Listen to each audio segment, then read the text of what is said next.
ఆగండి ఆగండి, ఈ video specially for black lovers. Tada! ఎక్కడ చూసినా ఈ గౌన్ చాలా హల్చల్ చేస్తుంది. సో లేట్ ఎందుకని నేను కూడా తెప్పించేసా.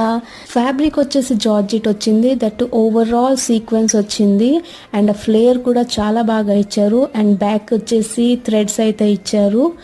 అలాగే హ్యాండ్స్ ఫుల్ స్లీవ్స్ ఇచ్చారు and dupatta is a super hit అనమాట. మల్టీ కలర్ దుపట్టా ఇచ్చారు, చాలా సాఫ్ట్గా ఉంది. ఇంకా కొంచెం గ్రాండ్ లుక్ తేవాలనేసి మొత్తం దుపట్టా మొత్తానికి రౌండ్ మిర్రర్స్ అయితే అటాచ్ చేశాను. సో లేట్ ఎందుకు, వెంటనే ఫైనల్ లుక్ అయితే చూసేద్దాం.